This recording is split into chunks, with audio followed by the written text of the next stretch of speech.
Bona tarda, benvinguts a la Biblioteca Jaume Fuster. Si us sembla, engeguem ja. El teníem aquí amb nosaltres fa 4 anys, més o menys, presentant la seva novel·la Com a la sombra que se va, i estem contents de tornar a tenir aquí Antonio Muñoz Molina, benvingut, i Ana María Iglesia, en la seva companyia, que mantindran avui una conversa al voltant de l'última novel·la, Tus pasos en la escalera, que tenim aquí. Més coses. Al final d'aquesta conversa l'autor firmarà llibres, aleshores, ja ho tornarem a recordar, però farem una filera contra aquella paret i així serà la cosa. Més coses. Us deixo amb l'editora de Seix Barral, a qui volem donar les gràcies, a l'editora i a l'editorial, evidentment, que us vol adreçar unes paraules. Endavant, Elena. Merci. Voy a ser muy breve, nada más quería agradeceros a todos el tiempo de espera, haberos desplazado hasta aquí. Siempre es un placer bautizar un libro en muy buena compañía y con buenos lectores. Quiero agradecer, por supuesto, a la biblioteca, que siempre nos acogen en este espacio, que además me consta que Antonio es muy amigo como nosotros del cuidado, del amor por las bibliotecas, y por supuesto a Ana María Iglesia, estupenda periodista, pero veréis hoy magnífica entrevistadora y una gran lectora. Por mi parte, deciros nada más, estos días hablábamos, con Tus pasos en la escalera, damos la bienvenida de alguna manera al regreso de Antonio Muñoz Molina a la pura ficción, a la novela pura y dura, ¿no? Al género, digamos, en el que le hemos conocido con tantas obras, ¿no? Es una novela en cierta manera inesperada, porque yo pensaba que estaba trabajando en otra cosa y de repente entregó la novela. Y de alguna manera la palabra inesperada, que estos días pensaba en la repercusión en los medios, algún crítico que hablaba de ella como inquietante, otros decían adictiva, ¿no? Esa sensación de que algo inesperado produce la novela, esa sensación de que algo inesperado va a suceder a medida que leemos. En ello, en esta cuestión casi tan sencilla de experiencia de lectura, ¿no? De que va habiendo un suspense creciente que va produciendo una inquietud en el lector, hay una técnica literaria y una experiencia narrativa fabulosa que confío, estoy segura de que vamos a desentrañar hoy aquí, porque es espectacular como lo hace Antonio. Sin más, os dejo con ellos para que disfrutéis de su conversación. Gracias a todos.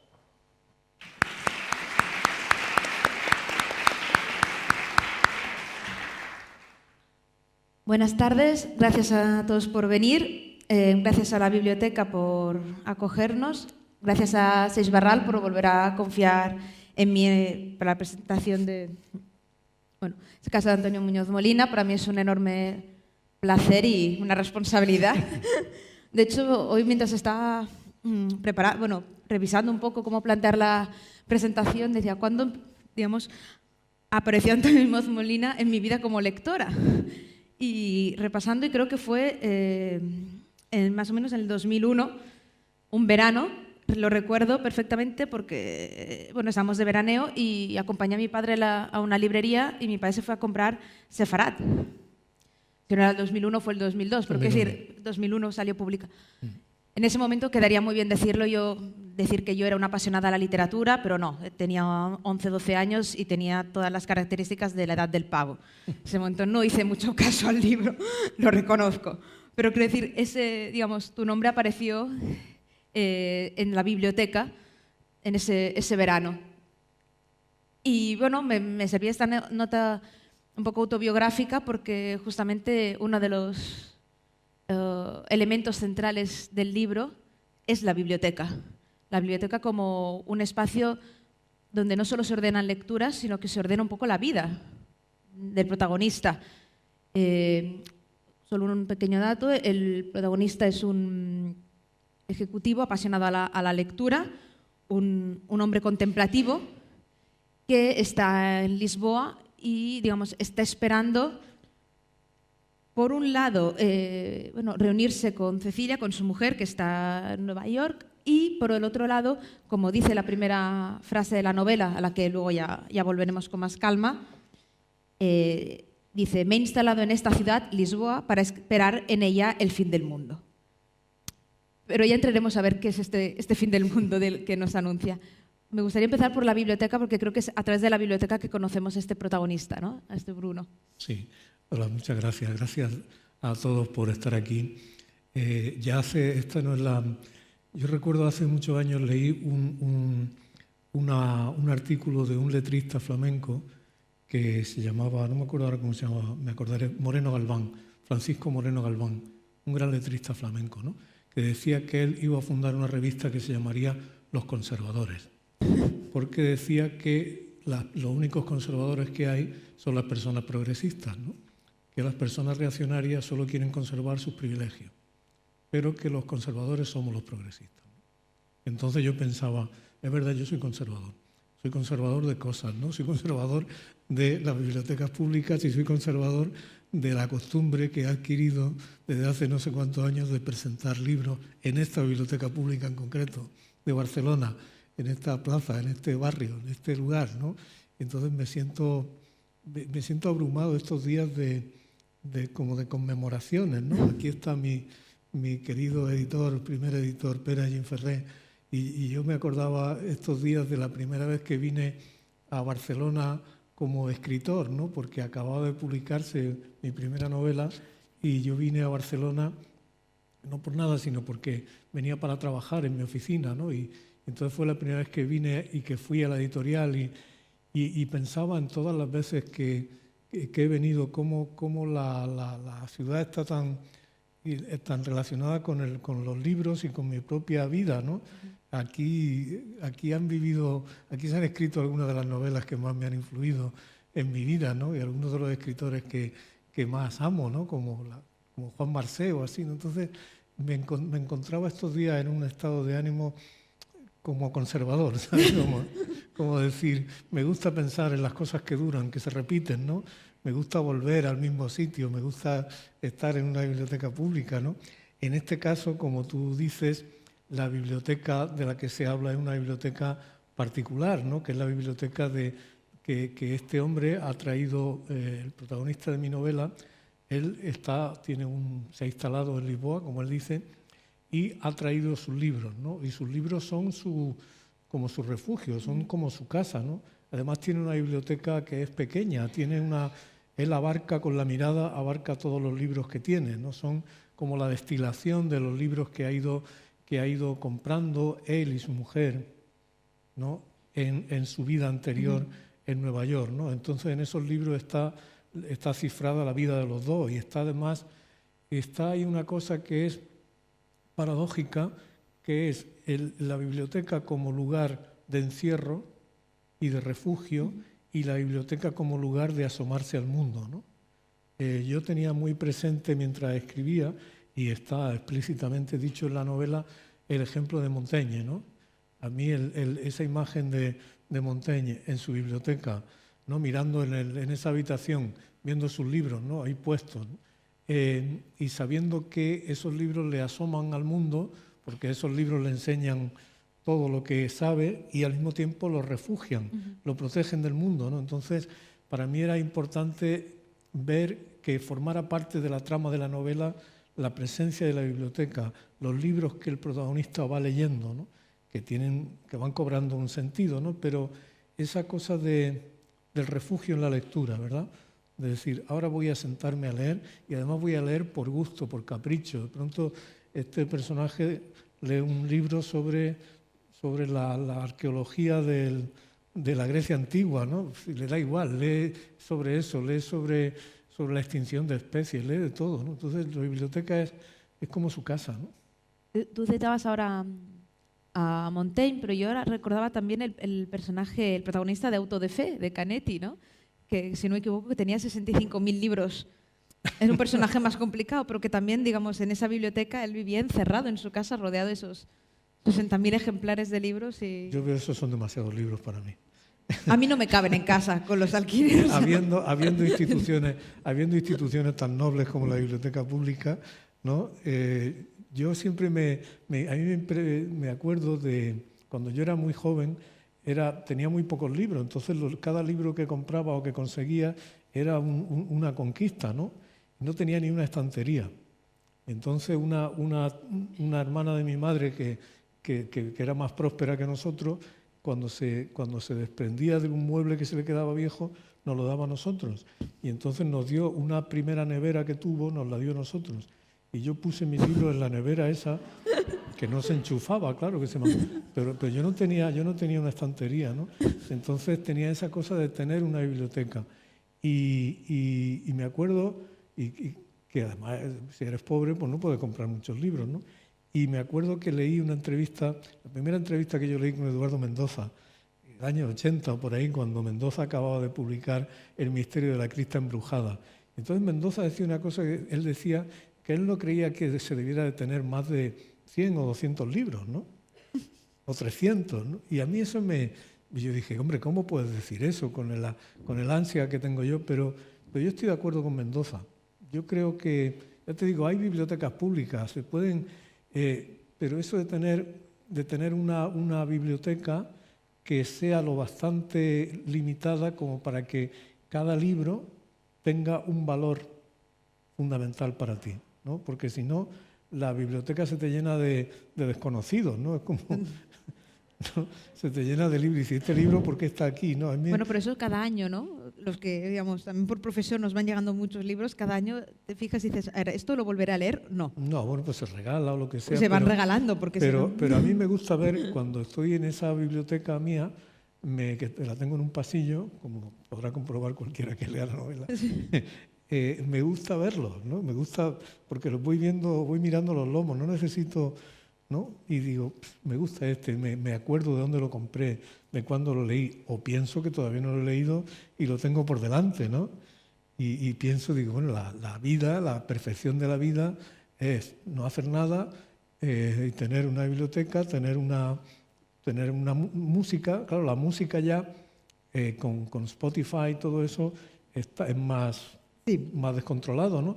Pero una biblioteca que sea tuya, en la que te reconozcas, que me parece que es un aliciente muy grande en la vida. Además, la biblioteca en la novela, digamos que es lo único, haciendo un poco parafraseando tu ensayo, ¿no? Es lo único sólido que le queda a este hombre, ¿no? O sea, todo lo demás está desvaneciendo, todo lo demás, como dice la primera frase, ¿no?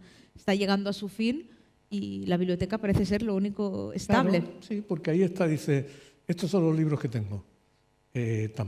Estos son los libros que voy a leer durante el resto de mi vida, ¿no? Y vuelvo a Montaigne, o la época en que los libros eran más escasos, ¿no? Montaigne, gracias a la imprenta, tenía allí al saber humano, ¿no? Y ese saber humano lo protegía de... Imagínate, cuando él salía de su castillo estaba la guerra de religión en Francia, estaba la peste, la gente se degollaba por cuestiones religiosas, ¿no? Entonces, claro, pues la biblioteca dice, pues esto es lo sólido que tengo, porque además eso es literal, es decir, la transmisión del saber, ¿no? Sí. Es fundamental, ¿no?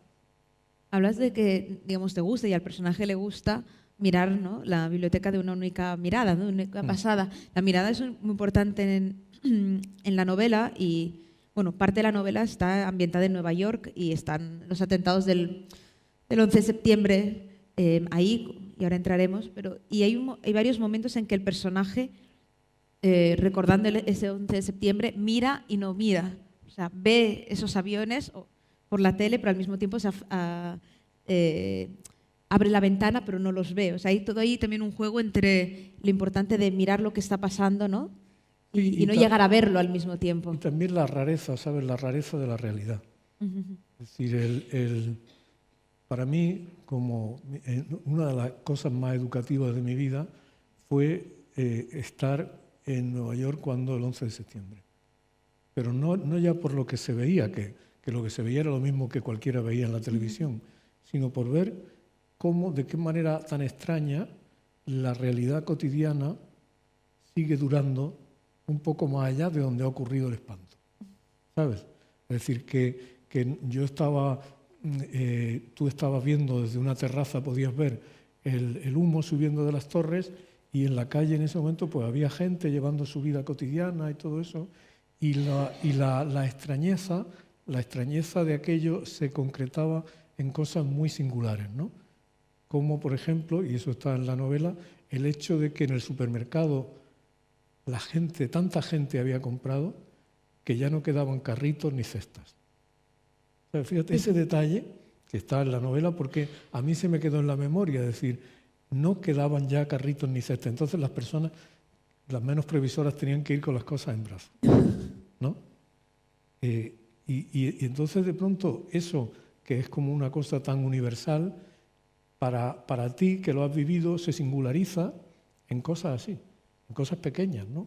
O en otra cosa que yo no olvidaré nunca, que también está en la novela, que es el olor a ceniza mojada y a podredumbre, a carne podrida y quemada. Bueno, de hecho, el 11 de septiembre aquí, habrán de extrañeza, luego está la extrañeza, ¿no?, del protagonista, que reconoce que, digamos, en ese 11 de septiembre está contento porque así su mujer puede dormir en casa, no se va a su apartamento, ¿no? Mira, eso también es otra cosa que te enseña la literatura más que la historia, ¿no? Cómo las vidas humanas concretas se entremezclan con los hechos históricos, ¿no? Tú lees, por ejemplo, en la primera serie de los episodios nacionales de Galdós, está la escena del 2 de mayo, de la escena que se ve en el cuadro de Goya, ¿no? El ataque a los franceses en la Puerta del Sol el 2 de mayo. Y Galdós te cuenta eso en que el protagonista pierde de vista a su novia. Entonces, en medio del barullo de los franceses que atacan, de la gente que responde y todo eso, un ser humano concreto lo que le preocupa es que está perdiendo de vista a su novia. Y es que esa es la realidad. Sí, sí. Esa es la vida real, ¿no? Y claro, a mí me servía eso como una muestra de lo que es del sectarismo del amor, ¿no? El mundo, esos aviones han chocado con las Torres Gemelas, el tráfico aéreo está detenido, hay una situación de... Pero este hombre enamorado agradece que su mujer, el apartamento de su novia en ese momento, ella vive cerca de la zona cero, entonces no puede ir a su apartamento porque esa zona está cerrada. Entonces eso hace que ella tenga la obligación de quedarse con él en el apartamento de él, que está lejos de la zona cero. Entonces este enamorado tiene la gran alegría de que gracias a que se han caído las Torres Gemelas puede pasar la noche.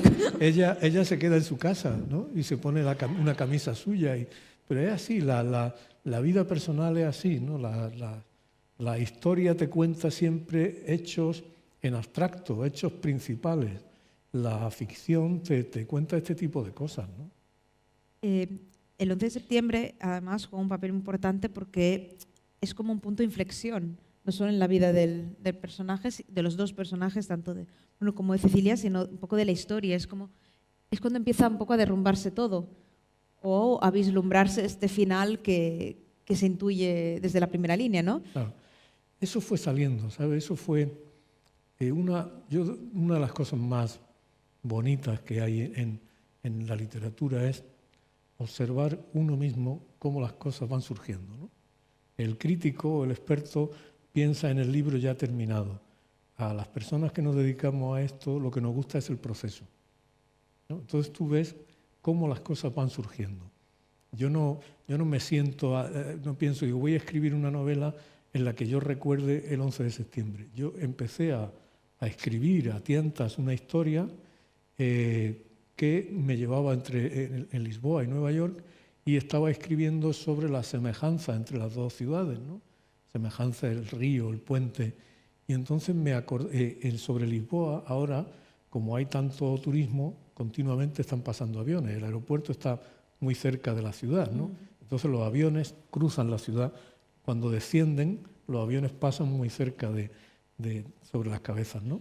Y entonces yo estaba escribiendo, pensando en esos aviones que veía desde mi terraza. Y esos aviones me hicieron acordarme de que en Nueva York los aviones que llegan a la ciudad suben por el río Hudson y a la altura del puente George Washington giran para enfilar ya el aeropuerto, ¿no? Y eso, de nuevo, son como encadenamientos de imágenes, ¿no? Esa imagen de los aviones que se acercan me trajo el recuerdo de los otros aviones del 11 de septiembre, que iban en dirección contraria, ¿sabes? Bajaban por el río. Entonces, así fue surgiendo esa relación entre el presente y el pasado del 11 de septiembre, porque entonces se me ocurrió también que ellos se conocieron, empezaron a estar juntos en esa época, ¿no? Y claro, de manera inconsciente, una novela crea como una simetría, ¿no? Tienes un comienzo y un antes y un después. Y el antes, evidentemente, es ese antes del 11 de septiembre, porque luego lo piensas y dices, es verdad, el mundo empezó a cambiar de una manera muy, muy rápida y muy característica a partir de entonces, ¿no? Y ese es el mundo en el que nosotros vivimos ahora, ¿no? Y hay evidentemente otra vida antes y además eso es inesperado y como te decía antes, esas percepciones están en la vida de la gente común, ¿no? Claro. Entonces tú estás haciendo tu vida, tú estás viviendo, tienes tu amor, tienes tu trabajo y de pronto ocurre un hecho histórico, pero tu vida sigue, la vida tiene una extraña persistencia, ¿no? Y hablando de persistencia, bueno, la mujer, Cecilia, se dedica a estudiar ratas y ver cómo las ratas, digamos, se enfrentan al dolor y al recuerdo del dolor. Es algo muy humano, de hecho. Y en cierta manera, digamos, el protagonista reflexiona sobre esto y toda la novela reflexiona sobre esto. Si el 11 de septiembre nos cambió a todos, ¿cómo vivimos con ese recuerdo, ¿no? ¿Cómo afrontamos ese dolor o incluso ese miedo que nos dejó ese día, ¿no?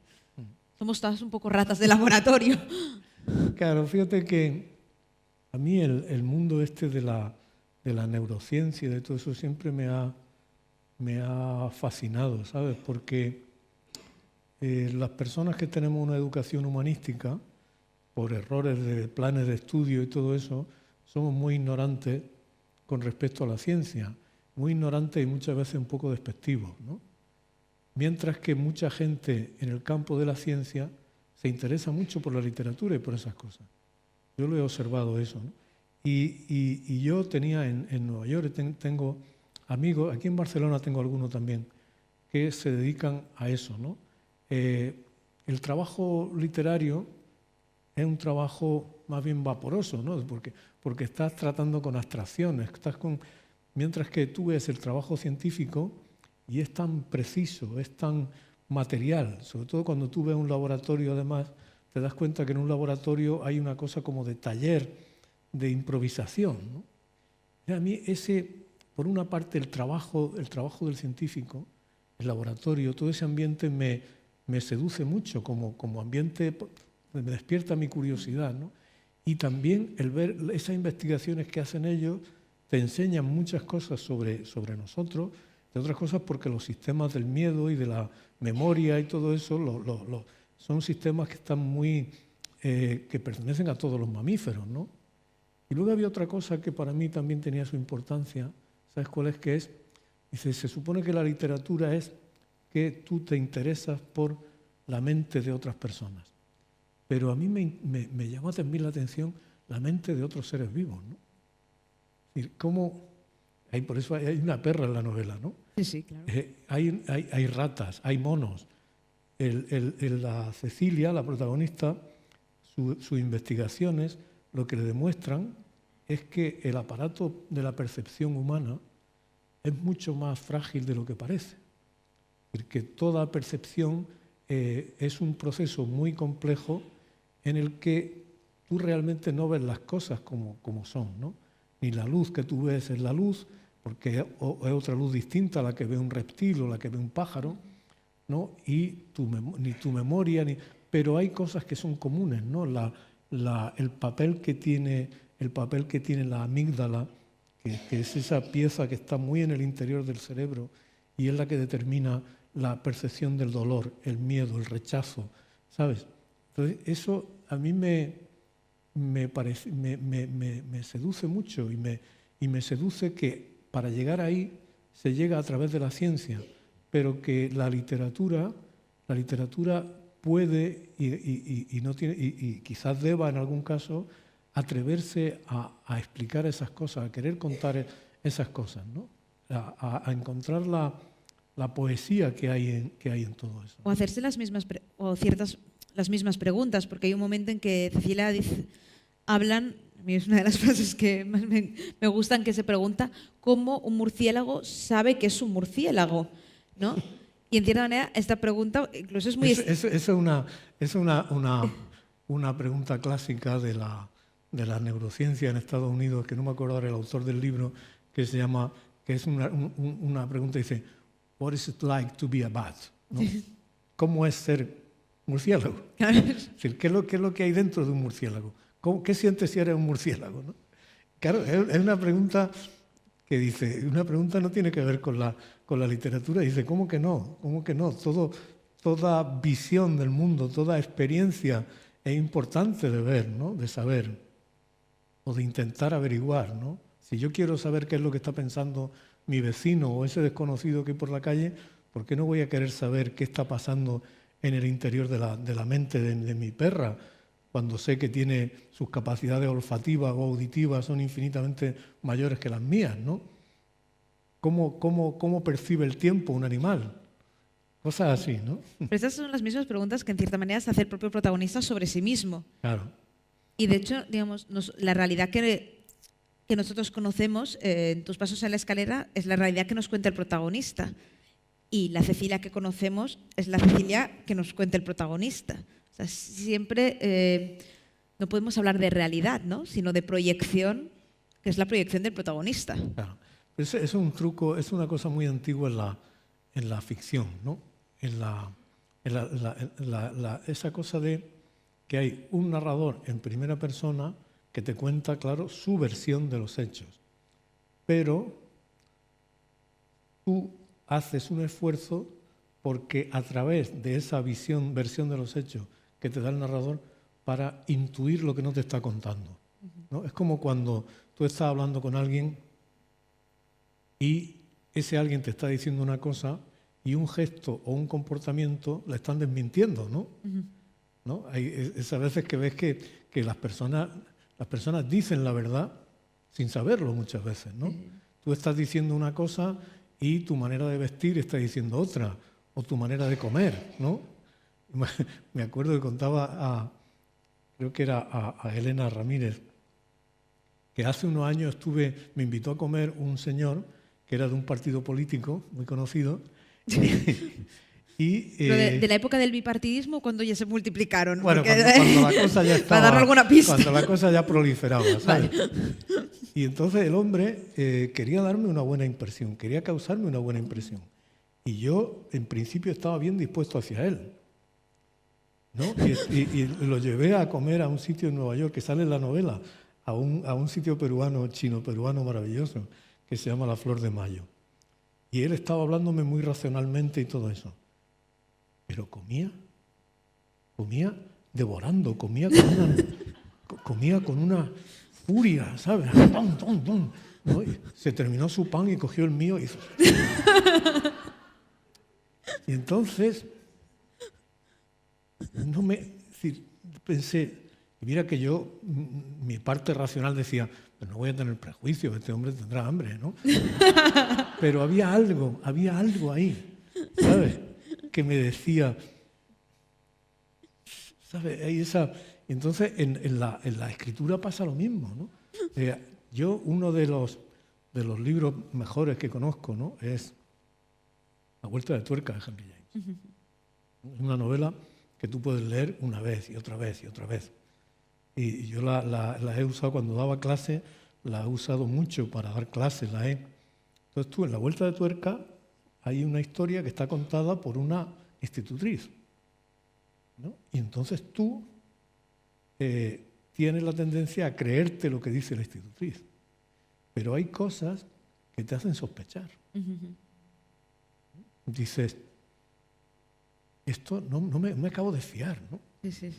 Entonces, ese juego a mí me parece que es... Mira, es como otro ejemplo también importantísimo, que es el ejemplo de Lolita, ¿no? Y Humbert, él tiene una visión de sí mismo, tiene una idea muy alta de sí mismo. Pero entonces tú ves, y él quiere engañarse y quiere pensar que Lolita es feliz con él y todo eso, ¿no? Pero de pronto hay momentos en los cuales te das cuenta del horror. Cuando dice, y no paraba de llorar. Y lo dice de pasada. Claro, entonces tú te das cuenta de que este individuo tan sofisticado es un abusador, es un pederasta, es un violador de niños. Pero claro, ahora que además ha habido tanta polémica con Lolita y cuántas páginas han llenado en periódicos y discusiones entre unos y otros, claro, es que Lolita, cuando leemos Lolita, le leemos a él.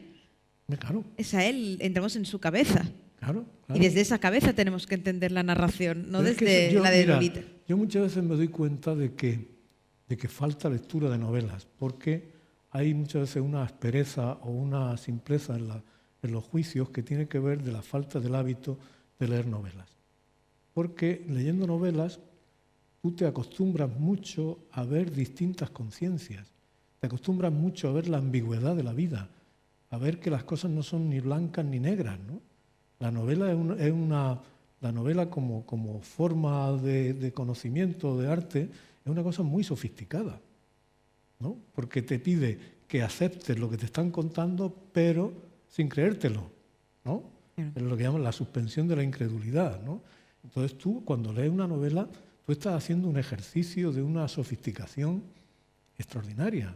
Y yo creo que hay personas a las que yo veo que digo, no lee novelas. Pero ¿no te pasa que ves a gente y dices, no lee, punto, ni novelas, ni A, ni B, o sea, no lee a secas? O sí lee, y es peor todavía, ¿no? También la lectura está quizás sobrevalorada, ¿no? Porque para leer ciertas cosas que lee la gente es mejor que no leyera, ¿no? Pero no vamos a ganarnos enemigos y no vamos a dar nombres. ¿Qué? No vamos a ganarnos enemigos y no vamos a dar nombres. Vamos a ser personas correctas. Vamos a comer con moderación. Exacto. Cuando hablabas de lo del político del pan me quedó una duda. ¿Pagaste tú? Porque a lo mejor tenía tanta hambre y dice, aprovecho que me invitan. Es que era muy barato. Era el restaurante más barato del mundo. Valía 2 personas $20. Bueno, entonces no digo nada. Pero creo que pagué yo, fíjate. A propósito del protagonista, más porque, así sé que querías leer un fragmento. Uno de los fragmentos más complicados desde un punto de vista literario, y los que leemos, digamos, con frecuencia por trabajo y por placer, sabemos que no hay nada más complicado que escribir desde el tú. Puede salir una maravilla, pero puede salir una cosa empalagosa para ser amables. Y hay una parte del libro, y me gustaría ahora que la leas, en que, digamos, el protagonista le habla de tú a ¿Quieres que lo lea? Sí, porque además así demuestras, si alguien piensa que escribir del tú es fácil, ¿no? Muestras lo difícil que es escribir bien a partir del tú, de la segunda persona. A lo mejor llegan a la conclusión contraria. Mira, este capítulo yo le tengo aprecio, ¿sabes? Porque era una tarde que yo había estado escribiendo otras cosas de la novela, ¿no? Y había dejado de trabajar ya y había cenado y tal. Y entonces mientras fregaba los platos, que es un momento muy bueno para el pensamiento narrativo. Lo utilizaré en casa, no, sí, para decirlo a lo... Oye. Te lo digo, es verdad. Y entonces se me ocurrió una idea, como un punto de partida, ¿no? Que además era raro porque no tenía que ver, el único capítulo, como tú sabes, que es la novela pero se me ocurrió que eso podría estar bien. Escribí y apunté esa frase, pero de pronto se me ocurrieron más cosas, ¿no? Y fue saliendo, y al final lo dejé y ya está, ¿no? Y lo voy a leer porque además en las novelas hay cosas que tienen que está bien, que tienen un interés, digamos, para decir una palabra fea, estructural. Es decir, hay cosas que tienen una función en la trama, cosas así, ¿no? Y eso está bien hacerlo.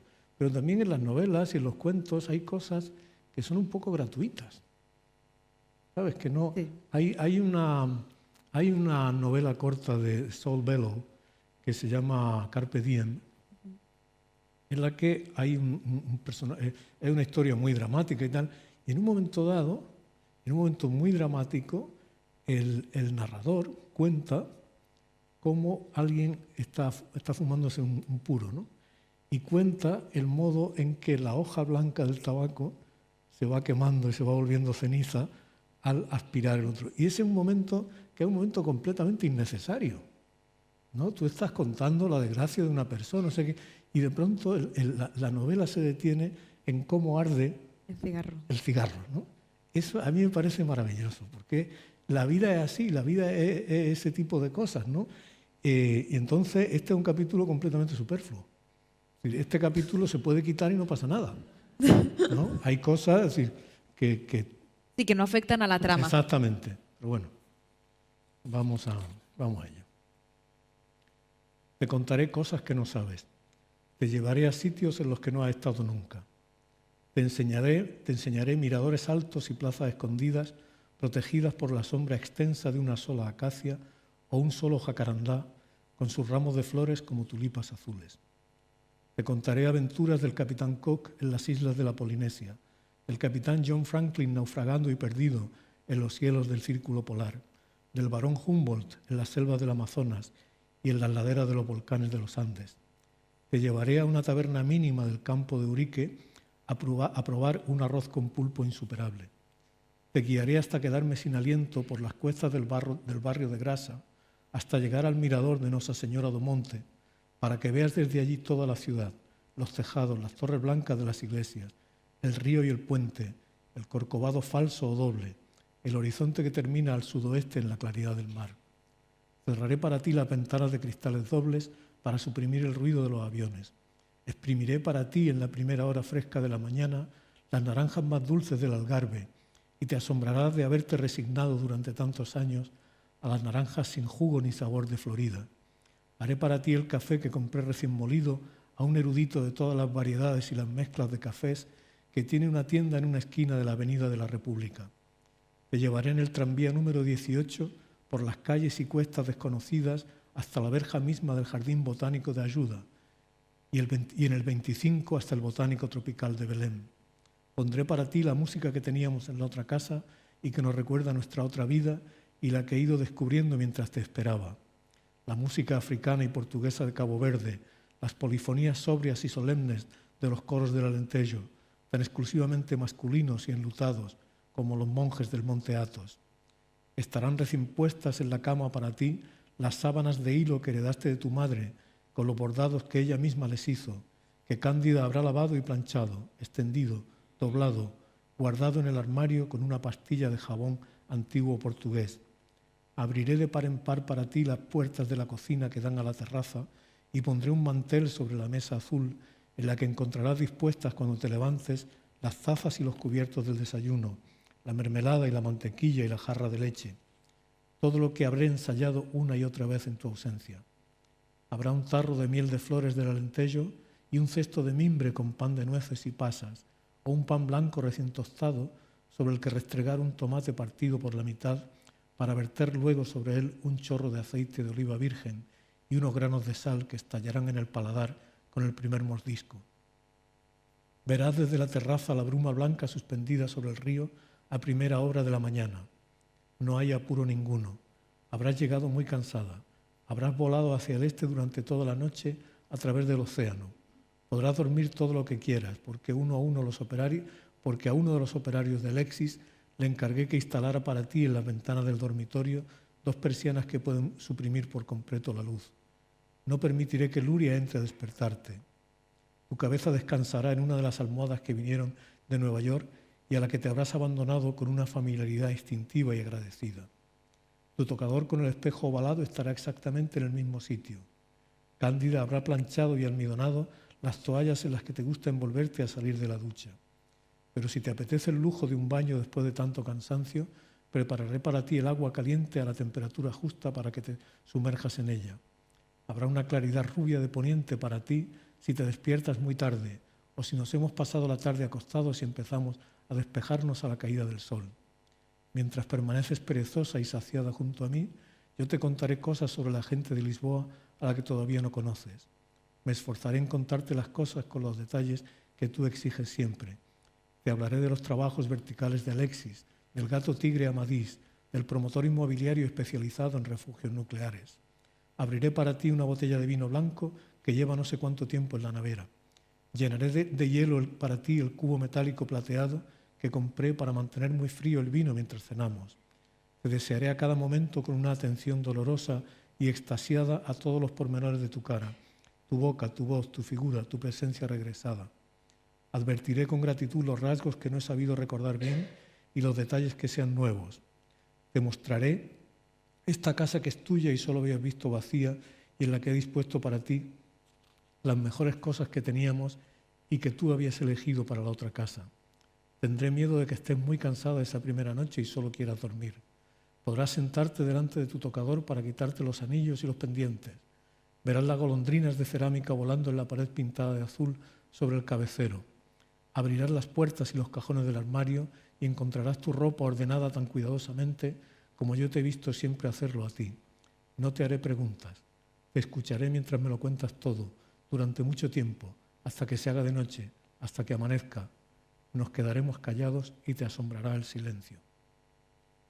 Esto viene de en parte, hay una canción de Kiko Veneno que a mí me gusta mucho, que se titula Seré mecánico por ti. ¿Eres mecánico? Y parece una declaración de amor maravillosa, ¿no? Seré mecánico por ti. Y ya te digo, es como una efusión, ¿no? Entonces me puse a escribir y salió así. Bueno, a ver, a mí es cuando un escritor me dice, me puse a escribir y salió así.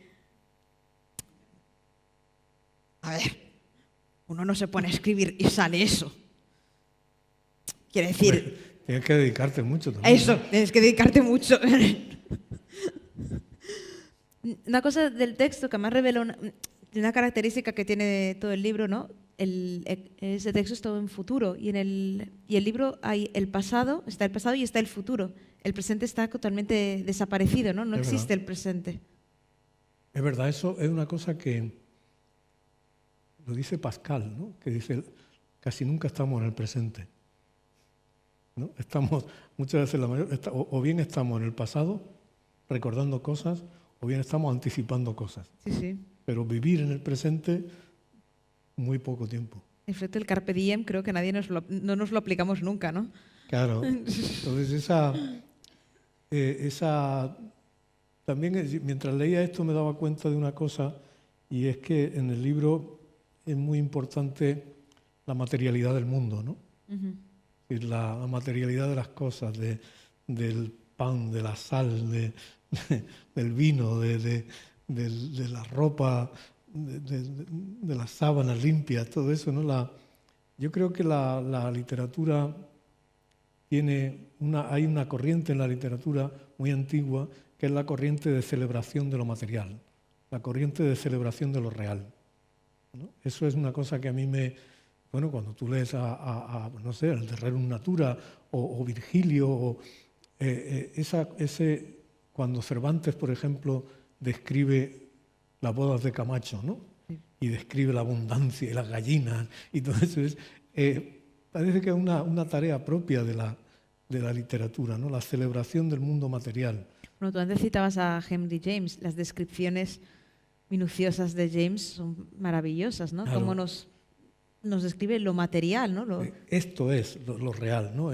La atención a lo tangible, ¿no? La atención a lo que está vivo, ¿no? No a las fantasías, ni a las elucubraciones, ni a las abstracciones, que siempre son peligrosas, ¿no? Sino eso que se puede tocar, ¿no? Eso por ejemplo, que tienes, yo creo que es lo que tienes cuando tú lees, por ejemplo, como Josep Pla describe una lechuga o describe un árbol o ¿sabes? Esa cosa, es decir, parece que lo estás tocando, ¿no? Cuando dice que una cosa tiene, me acuerdo un momento dice Pla del color de un pantalón, de un chaleco, dice que era un color de mantequilla fresca, ¿no? Dice, joder, qué maravilla, ¿no?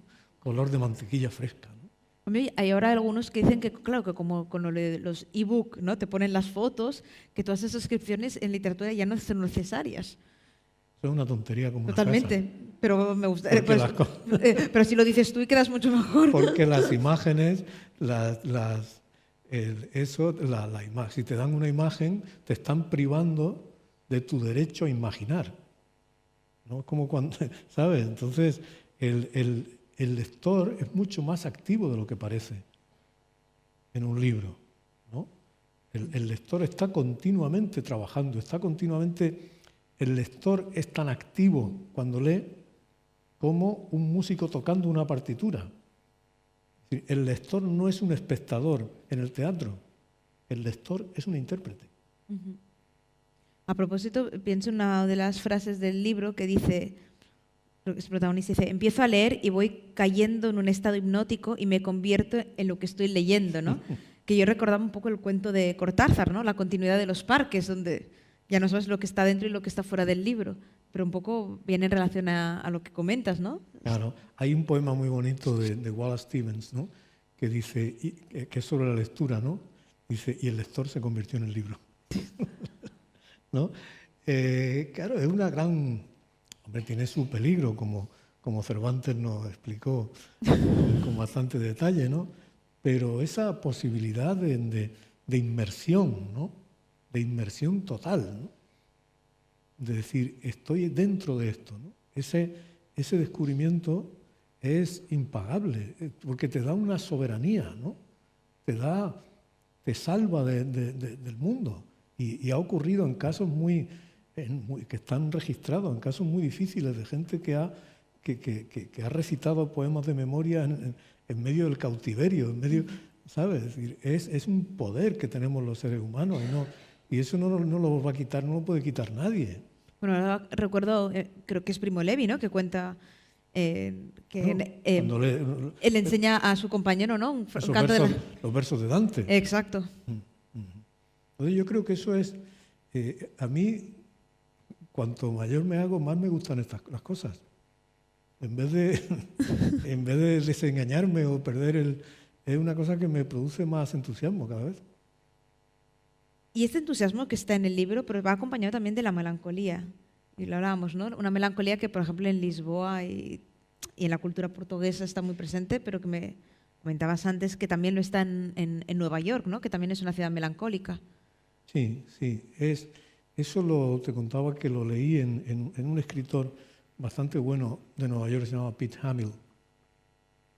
Él escribió, cuando yo empecé a vivir allí, leí este libro suyo y me impresionó, ¿no?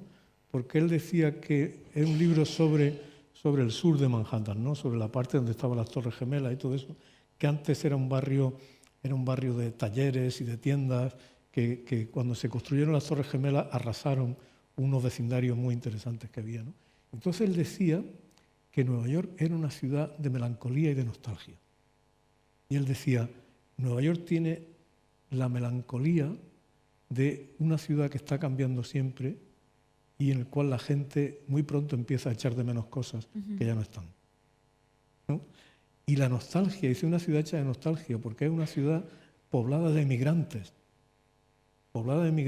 que han vivido con la nostalgia de los países a los que no van a volver, ¿no? Ahora es muy fácil viajar. Cuando un emigrante llegaba a América a principios del siglo o en 1930, no iba a volver, ¿no? Entonces, a mí me llamó mucho la atención esa observación de Pete Hamill, porque va como en contra de lo que se dice, ¿no? Sí, totalmente. Yo en el barrio en el que yo vivía, era un barrio en el que habían vivido y todavía quedaban muchos emigrantes centroeuropeos, había supervivientes del Holocausto, había gente que había emigrado de Europa Oriental, ¿no? Y tú los veías allí, yo hablaba con algunos, ¿no?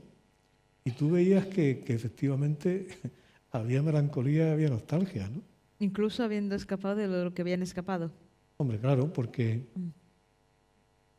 quieres haber perdido tu mundo, pues es triste, ¿no? ¿Y has vuelto a Nueva York?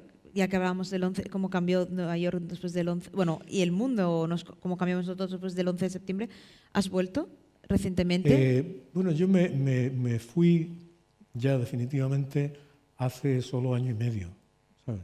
Es decir, que he tenido La última temporada que pasé yo allí fue una temporada muy intensa, que era cuando estaba terminando mi libro anterior, Un andar solitario entre la gente.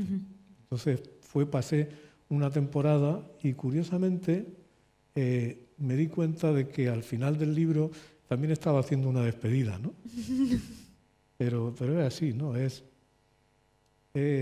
vivido en un sitio, te has dado una educación y bueno, sigue estando presente, ¿no? De hecho sale de pronto surge, ¿no? Surge una ficción. Sí, sí. Yo te digo que los libros, una novela tú no la decides, la novela aparece. Bueno, la ficción aparece a través del recuerdo o la memoria, que no deja de ser otra forma de ficción, ¿no? Bueno, es que el recuerdo es parte de la materia prima de la ficción, ¿no? Es decir, eso es muy interesante de reflexionar, ¿no? Porque es el fundamento de todo. Es decir, ¿de dónde procede una novela? ¿De dónde procede una historia, ¿no? Y muchas veces procede en parte del recuerdo y procede, por ejemplo, en mi recuerdo del 11 de septiembre está claro que es mío, pero el recuerdo del personaje está asociado a algo que no estaba asociado para mí, porque él es cuando está empezando a salir con su mujer, ¿no? Entonces ahí hay una parte de ficción, ¿no? Es decir, el tiempo va modificando los recuerdos, los va haciendo más flexibles, ¿no? Se parece un poco al modo en que a veces salen cosas del pasado en los sueños. Un modo de onírico. Sí, salen mezcladas, salen parece como relatos que haya preparado alguien, ¿no? A propósito, hay una parte en el libro, que tiene que ver con las consecuencias del 11 de septiembre, que es el miedo, y el protagonista cuenta que hay un personaje que lo que hace es vender búnkers para protegerse y que la gente está invirtiendo en comprarse búnkers. Claro, aquí que no se puede invertir ni para alquilar un piso en Barcelona, no sé si estaríamos para comprarnos un búnker, pero quiero decir, el hecho de invertir en comprar un búnker refleja esta idea de esta percepción, ¿no? de que algo se acaba o que hay que protegerse de algo. Tiene mucho que ver. Eso es una cosa que está en el libro. Yo pensé poner al final un vínculo con la página web del periódico en el que había leído eso. Lo que pasa es que no se puede porque es el Financial Times, ¿no? Pero es un reportaje que yo leí en el Financial Times que es sobre cómo los ricos, en qué invierten los más ricos del mundo. La gente rica de verdad, es decir, los más ricos. Entonces el señor del artículo decía que esta gente tan rica son los que más saben lo frágil que es el mundo, ¿no? Entonces invierten, dice, 4 de cada 10 entre los máximos millonarios del mundo invierten en islas desiertas, invierten también en refugios, en antiguos refugios antinucleares, en antiguos almacenes de misiles. Por ejemplo, en Londres, debajo, fíjate Londres con lo caro que es, ¿no? Debajo de Westminster, en Londres, hay un refugio enorme antinuclear que se hizo durante la Guerra Fría por si había un ataque nuclear o algo. Entonces, eso está a la venta. Entonces, la gente de muchísimo dinero se compra eso. Se compra eso sabiendo que puede sobrevivir durante 4 o 5 años a un desastre nuclear, a una revolución, a una guerra. Todo eso es así. Pero yo cuando leía, y ahora que me cuentas eso, pienso un poco en el final, ¿no?, del planeta de los simios. Dices, bueno, sobrevivo, salgo a la luz y me encuentro a lo mejor con simios. O me encuentro solo en el mundo. O sea, ¿hasta qué punto? Si te encuentras con simios, estás más tranquila. También. Hombre, si son los más ricos del mundo, a lo mejor uno sale y se encuentra a Trump, que ha sobrevivido, que no sé si es mejor para eso haber muerto, la reina de Inglaterra, que seguramente seguirá viviendo, visto su durabilidad, Pero sí, fíjate que... Y Franco seguramente seguirá en el Valle de los Caídos. ¿Se ha visto el panorama? Fíjate que el Valle de los Caídos podría ser una buena pieza de propiedad, ¿no? Como un sitio seguro contra ataques nucleares, ¿no? ¿Sí?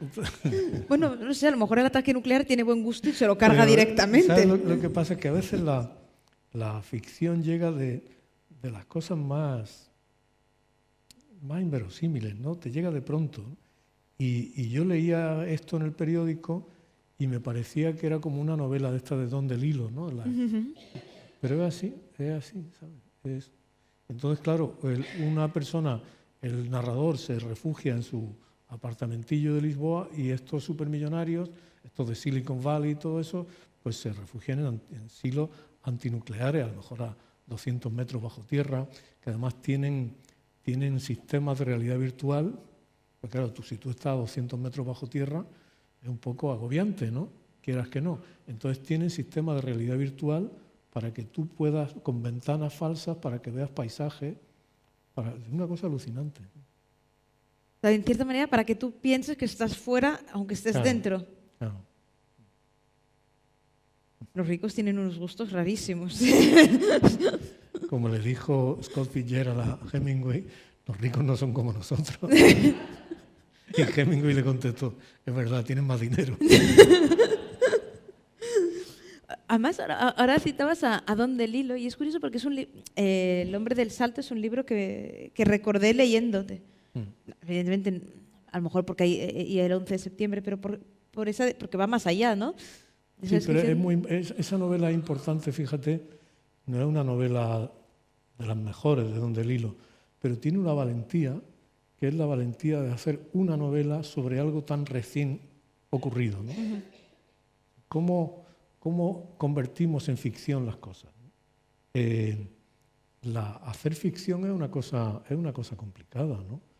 Y él hizo esa novela muy poco tiempo después, ¿no? Y tiene una novela que tiene, en su momento cuando apareció no tuvo muy buenas críticas, pero a mí me parece una buena novela, ¿no? Y a mí una cosa que me daba envidia de Don DeLillo y de muchos escritores americanos es esa franqueza para tratar lo real, lo inmediato, ¿no? ¿Sabes? Esa cosa, nosotros estamos llenos de prejuicios, estamos llenos de miedo, tenemos miedo de que nos llamen costumbristas, que nos llamen provincianos, ¿sabes? Pero yo admiro profundamente, ya te digo, Don DeLillo hace esa novela o tantas otras que ha hecho en las cuales entra la realidad más presente, ¿no? Sí. Y yo eso es algo que durante mucho tiempo me producía yo pensaba, tiendo a escribir sobre cosas que son muy del pasado, que está bien, tú escribes lo que puedes, ¿no? Pero cosas que ya tienen, digamos, un envoltorio literario, ¿no? Si tú escribes sobre un episodio relacionado con la guerra civil o con la posguerra o con todo eso, hay un envoltorio ya, ¿no? O si escribes sobre artistas o todo eso. Pero escribir sobre lo más crudo, ¿no? Lo inmediato, eso tiene un valor, eso es muy difícil. Bueno, de hecho, muchas veces aquí se dice, ¿no?, que lo inmediato es para el periodismo y muchas veces cuando se le preguntas a un escritor, bueno, ¿y por qué no cuando escribe una novela sobre lo que está pasando ahora? Dice, no, se necesita perspectiva. ¿O no? Pero es una de las respuestas más habituales, no, pero necesitamos perspectiva. Es verdad que pero claro, tú dices el periodismo, insisto, es una forma de literatura. Y es verdad que es una forma de literatura de lo inmediato, ¿no? Pero tú lees uno de los más grandes libros del siglo XX, es Hiroshima, de John Hershey, que es un libro exactamente sobre la bomba de Hiroshima, sobre lo que pasa inmediatamente después. Además, es un libro que tiene que ser escrito en ese momento porque necesita la inmediatez de eso, ¿no? Y eso a mí ese amor por lo real, esa franqueza en abrazar lo real, en fijarse en lo real, en cómo habla la gente, eso que aquí es mirado con condescendencia casi siempre, ¿no? A mí eso me parece poderosísimo, ¿no? Y además me parece que hay como una falta de coraje en no enfrentarse a ese tipo de cosas. Desde luego hay una cuestión, y es que escribir novelas no es una decisión voluntaria. Yo no decido la novela que voy a escribir, y cuando he creído decidirlo me he equivocado, ¿sabes? Entonces, pero el hecho yo muchas veces iba por la calle, ¿no? y decía, ¿esto cómo se cuenta? ¿Esto cómo se cuenta esta gente a la que estoy viendo por aquí? ¿Cómo, sabes? Sí. Entonces, a mí cuando yo estaba escribiendo esta novela, el verano pasado, me gustaba que la realidad circundante entrara en la novela con tanta naturalidad, ¿no?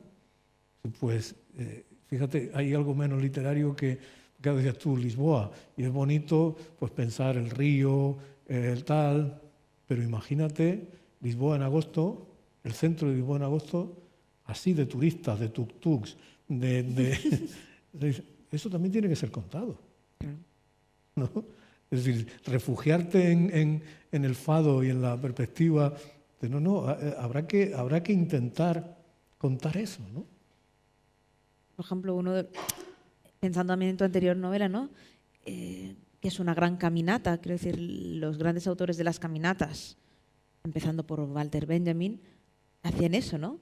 Narrar lo que veían, o sea, claro. Ya no la actualidad, sino la inmediatez. Claro, está bien, es decir, hay cosas que solo el tiempo te permite escribir, porque es así, ¿no? Y yo solo he podido hacer una ficción en la que entre el 11 de septiembre 18 años después, ¿sabes?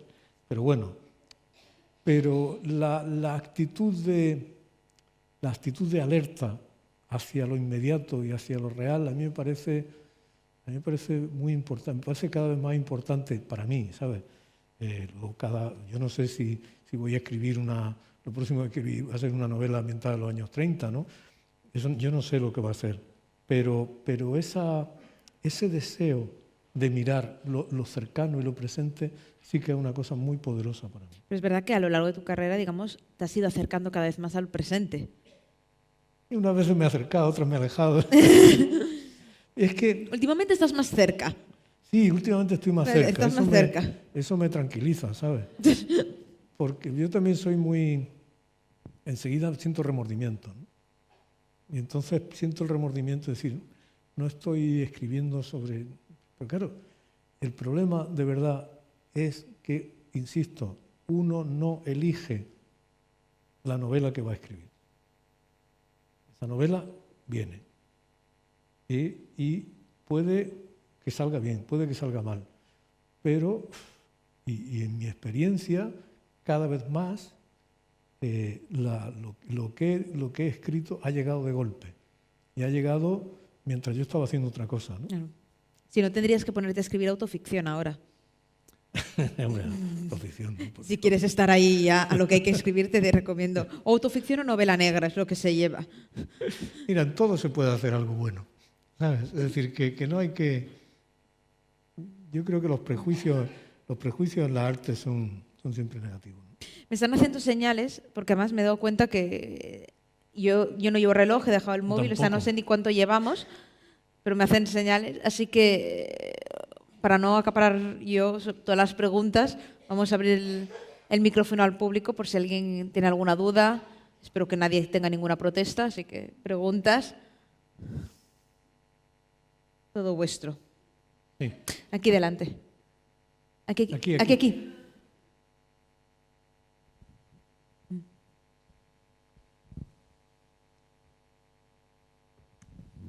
Bueno, muchas gracias por todo lo que has explicado. Cuando dices que la novela se escribe, pero tú sí decides que vas a escribir una novela o ni esto. ¿Cómo? Perdona. Cuando yo digo que la novela se escribe, que tú no lo decides, pero sí decides que vas a escribir una novela o ni esto. No. Yo una cosa, de verdad esto es una cosa muy seria, que he aprendido es que los 3 últimos libros que he hecho, los 3 han seguido el mismo proceso, que es el siguiente. Yo me he puesto a escribir algo muy a conciencia. He trabajado mucho, durante mucho tiempo.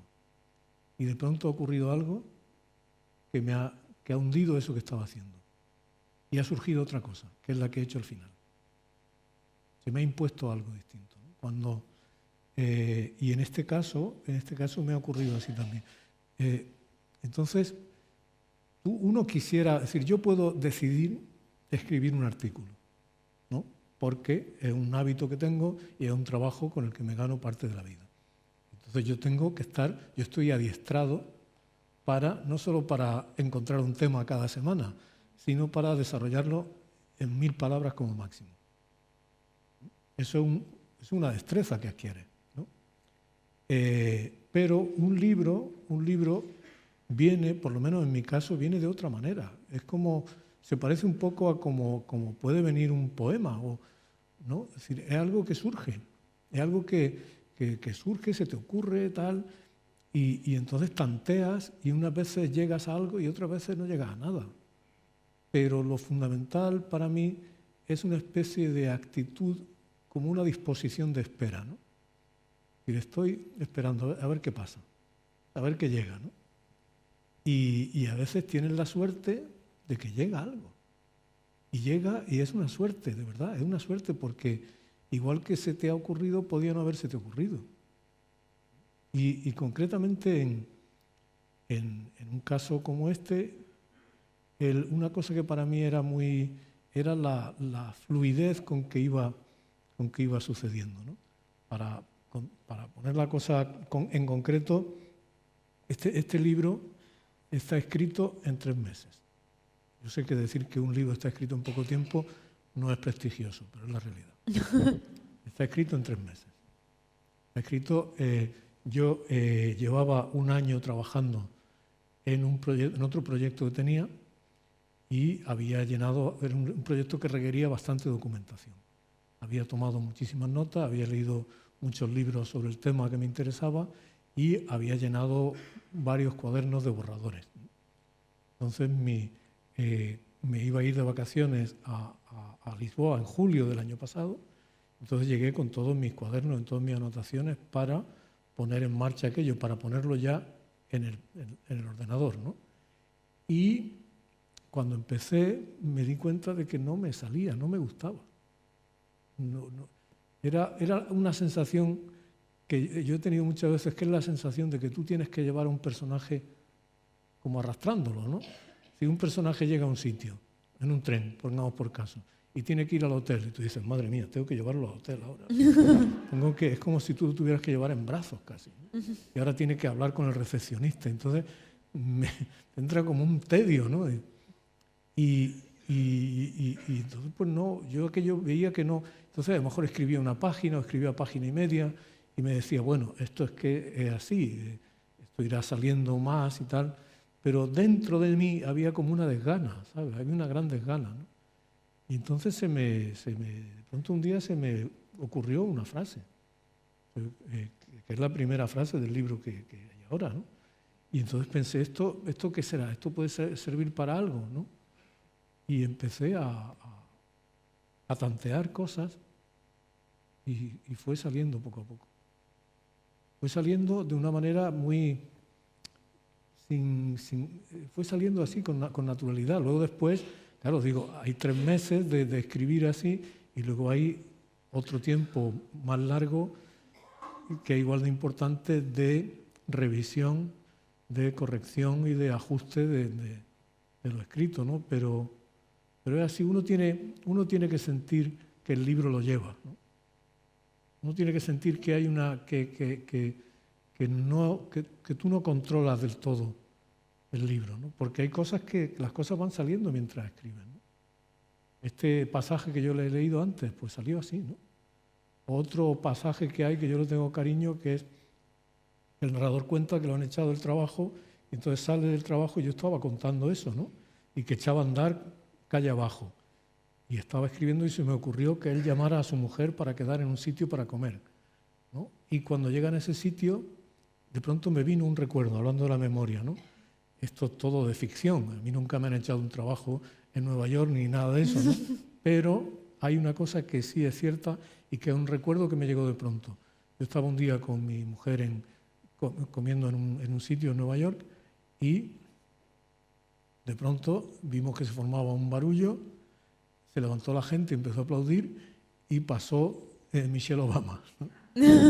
Era un poco unos días después del triunfo de Trump. Entonces, ese recuerdo que estaba ahí, de pronto vino y entró en la novela. Y entró así, entró en el momento en que estaba escribiéndose, ¿no? Yo no había previsto que al final de ese capítulo aparecería Michelle Obama. Apareció justo mientras yo estaba escribiendo. Una pregunta. Antes, bueno, hablamos bastante del tema aquí atrás, sí, del tema del recuerdo. Quería saber cuál era, a tu opinión, a día de hoy, el libro que recuerdas con más cariño. Por ejemplo, decía Sánchez Ferlosio que odiaba el jarama.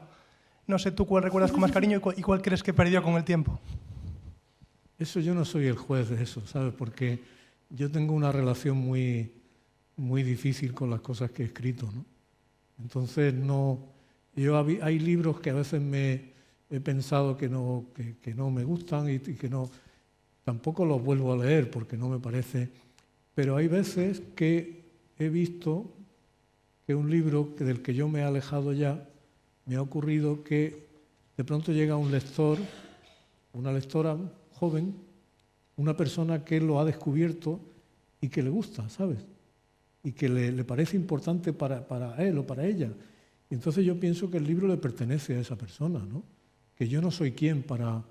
Entonces la relación que yo tengo una relación emocional con pasajes, con momentos y con personajes de libros que he escrito, ¿sabes? Hay cosas que me gusta recordar, como si recordara escenas de películas, ¿no? Yo le tengo, por ejemplo, mucho cariño al encuentro final entre los amantes en La noche de los tiempos, ¿no? Que al final hay un capítulo muy largo en el que ellos se encuentran un poco antes de que ella se vaya a marchar a España para unirse a las brigadas internacionales, ¿no? Entonces ellos pasan una noche en una casa en medio del campo, en una residencia universitaria, y ese es un recuerdo. Me gusta recordar eso. No voy a leerlo, porque igual si lo leo solo veo los defectos pero me gusta recordar cosas, ¿no? Me gusta, pues eso, igual que me gusta recordar esto que acabo de contar, ¿no? O otros pasajes que hay en este libro, en otros, pero yo creo que cuando uno ha terminado el libro, pues el libro ya se ha pasado, ¿no?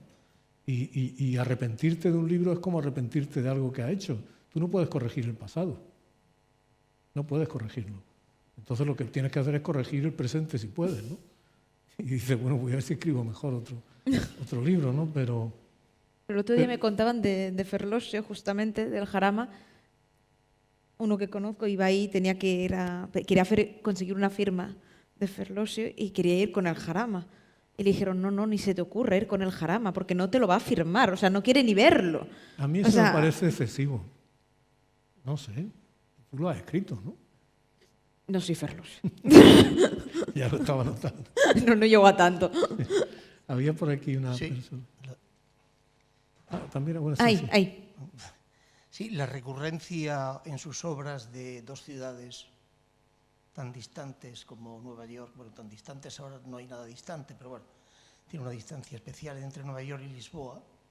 ¿Se debe a que son ciudades inspiradoras de literatura? ¿Para usted le inspiran realmente? ¿Tiene por su tradición literaria, por un amor especial que le tiene a esas ciudades? Es meramente biográfica. ¿Es biográfica? Yo no creo que haya sitios más literarios que otros. La literatura la pone uno, ¿no? Muchas veces, precisamente lo que ha hecho la literatura ha sido convertir en literario lo que carecía por completo de cualquier glamour o de cualquier atractivo, ¿no? Piense, por ejemplo, cuando Cervantes habla de La Mancha, de una venta en La Mancha, la venta de La Mancha es tan poco poético como una gasolinera ahora mismo, ¿no? Pero es su mirada la que le da belleza, ¿no? Elvira Lindo, mi mujer, tiene una serie de libros que se desarrollan en un barrio popular de Madrid, Carabanchel, que es un barrio trabajador, que no tiene ningún atractivo objetivo, estético, pero ella lo ha convertido en un sitio de una gran belleza, ¿no? Entonces yo he encontrado gente a veces, recuerdo una alumna mía peruana en Nueva York que fue a verme a una consulta y me dice, ¿sabe cuál es mi sueño de cuando vaya a Europa? Digo, ¿cuál? Dice, yo quiero ir a Carabanchel. Y lo decía y es verdad, dice, ¿por qué no voy? ¿Por qué? Porque la literatura lo lo ha ennoblecido, ¿no? Probablemente no lo ha ennoblecido, ha revelado la nobleza que tenía, ¿no? Y es así, eso está bien. Entonces, para mí, dices, claro, Nueva York es que es un sitio literario. Pues Nueva York es como todos los sitios, puede ser literario, puede ser no literario.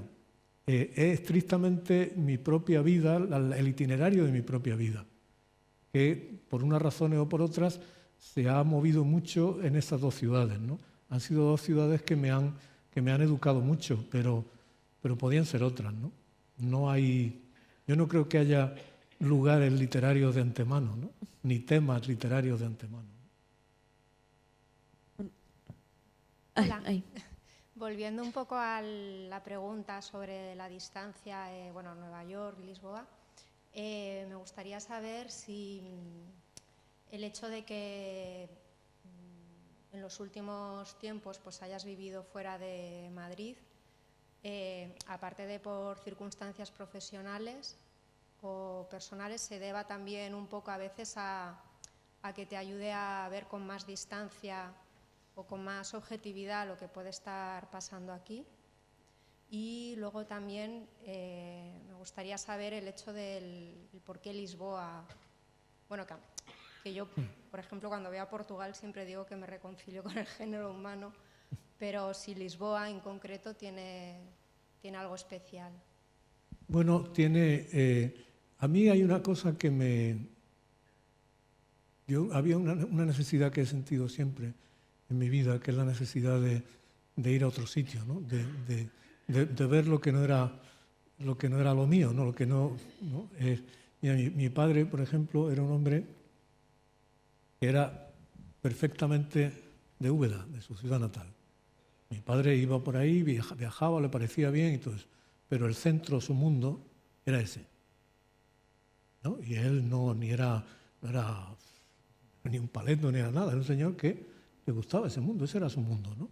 Entonces, yo soy de otra manera, a mí siempre me ha gustado irme, ¿no? Y probar otras cosas, y he sentido, en vez de eso ahora que se lleva tanto del orgullo del origen, he sentido el aburrimiento del origen, ¿no? Y he querido probar otra cosa, ¿no? Cuando el ejército me mandó al País Vasco, al final de los años 70, para mí el ejército fue un horror, ¿no? Pero descubrir un sitio que era tan distinto de mi tierra, ¿no? Entonces siempre sentí ese impulso, ¿no? Luego también me pasó una cosa, ahora como en la época que tú decías, cuando yo publiqué Sefarad y todo eso, que empecé a sentirme un poco a disgusto en mi condición de escritor establecido. Una persona conocida, te hacen académico, te conocen, tal. Entonces yo me daba cuenta de manera instintiva, de que ahí había un peligro, ¿no? Un peligro como de acomodarte, ¿no? en una figura pública, ¿no? Y entonces, para mí, el irme a Nueva York durante bastante tiempo, el trabajar en otras cosas, el tener que explicar quién era a la gente, ¿no? El tener que decir, la gente no me daba por supuesto. Yo tenía que llegar, entonces me preguntaba, ¿a qué te dedicas? Yo tenía que explicar a qué me dedicaba, ¿no? Incluso cuando publicaba libros y todo eso allí, ¿no? Era un aspirante, digamos. Entonces eso es muy saludable. Para mí fue muy saludable eso, el mantener esa distancia, y era muy educativo también, ¿sabes? También era muy educativo sumergirte en otro idioma, ¿no? Porque eso te disciplina mucho la tendencia hispánica a la verbosidad también, ¿no? Entonces, el tener como referencia un idioma más seco, menos retórico y todo eso también todo eso para mí fue una educación muy importante. Y esa educación pues la continúo también. Portugal tiene una ventaja muy curiosa, aparte tiene la ventaja de que no es tu país, ¿no? Entonces eso siempre es una ventaja muy de apreciar, ¿no? Que un país no sea el tuyo, ¿no? Que es que tiene todas las ventajas de la cercanía y todas las ventajas de la distancia, ¿no? Está muy cerca, tú tardas en llegar a Lisboa o Porto, tarda 1 hora, y estás en un mundo que se parece bastante al nuestro, pero que también no se parece, ¿no? Y ese parecido y falta de parecido yo creo que es muy, muy educativo, ¿no? Y yo creo que es muy educativo también, de verdad, sumergirte en otro mundo, ¿no? El tener que encargar, tener que hacer la compra en otro supermercado, ¿no? Tener que intentar aprender otra lengua, tener que... ¿no? Eso a mí es una cosa... Tampoco soy un gran... a mí no me gusta viajar mucho, ni mucho menos, ¿no? No me atrae esa cosa de ir viajando por ahí, ver sitios. No, a mí me atraen ciertos sitios, ¿no? Pero es una cuestión de afinidad y de educación, ¿no? No sé, me reconozco, me gusta ese tono un poco menor que tienen muchas veces las cosas en Portugal, ¿no? Me gusta la lengua, me gusta la falta de énfasis, ¿no? La formalidad, hay una cierta formalidad un poco anticuada que a mí me gusta, ¿no? Y no sé, los amores se explican a posteriori, ¿no? La última pregunta. Aquí vale. había. Pues ya está. Ahí delante. Sí, aquí. Gracias por su exposición, muy interesante. Vuelvo al tema de Lisboa, Nueva York, que son sus ciudades, o en parte ha vivido mucho en ellas. ¿En qué medida, o sea, su obra es una obra de ficción en este caso, pero en qué medida sus vivencias diarias les sesgan positiva o negativamente en el sentido de no ser demasiado biográfico digamos, identificarse demasiado con el personaje, con el entorno? Es decir, ¿esto es positivo para la construcción de la obra o hay que superarlo? Eso depende, ¿no? Yo creo que depende del tipo de obra que hagas, del tipo de personaje que estés creando, ¿no? Yo creo que los libros se hacen con lo que se puede, ¿no? Con lo que hay, con lo más inmediato, ¿no? Entonces tú puedes hacer un libro con tu conocimiento y puedes hacer un libro con tu ignorancia. Puedes hacer un libro con felicidad y con desgracia, ¿no? Es como el cocinero que, si a uno le gusta cocinar, ¿no? Cuando tú llegas un día y dices, voy a hacer algo, pero no tengo nada, ¿no? Entonces abres la nevera y dices, tengo una alcachofa y media, tengo tal, ¿no? Entonces haces un arroz, ¿no? O algo así. Lo haces con lo que tienes, ¿no? Esa es la cultura popular. La cocina popular consiste en hacer con lo que se tiene, ¿no? Aprovechar no la abundancia, sino la escasez, ¿no? Aprovechar las limitaciones. Y es así. Entonces, yo en cada caso, en cada momento, trabajo con lo que tengo en ese momento. Y hago lo que puedo con eso. Y el resultado depende de... Yo creo que depende de que lo que uno hace tenga una afinidad profunda con algo que uno es muy profundamente. De una manera no necesariamente directa, ¿no? Tú puedes... Hay maneras muy distintas de ser autobiográfico. Entonces hay veces que uno escribe una ficción usando aquello que es y otras veces la escribe usando aquello que no es, aquello que podría ser, aquello que hubiera querido ser, ¿no? Yo, por ejemplo, en esta novela concreta, el protagonista tiene unas cuantas características que son mías, ¿no? Que es una persona bastante solitario, que le gusta mucho la literatura, la lectura y que, en fin, cosas así, ¿no? Que le gusta la contemplación y la holganza, ¿no? Entonces yo eso lo pongo en la novela. Y luego también pongo otras cosas que afortunadamente no soy yo, pero que podría serlo.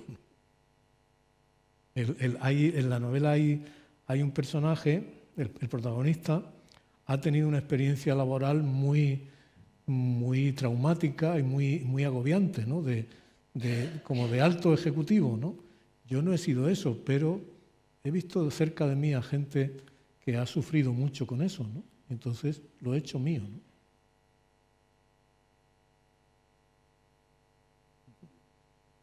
Pues se acabaron las preguntas, no hay más tiempo. Solo comentarte ahora que decías que te gustaba, cuando fuiste a Nueva York, ¿no? Te gustaba porque te tenías que volver a presentar.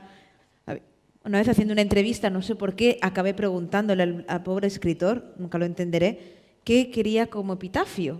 No me preguntes qué había tomado yo para preguntarle eso. Pero me gustó contestar, dice, yo quiero que me pongan joven promesa. Está bien. Es una joven promesa, ¿no? Una vieja promesa. Estás siempre presentándote, ¿no? Bueno, muchas gracias a todos por venir. Muchas gracias, Antonio. Y hasta la próxima vez que nos veamos aquí.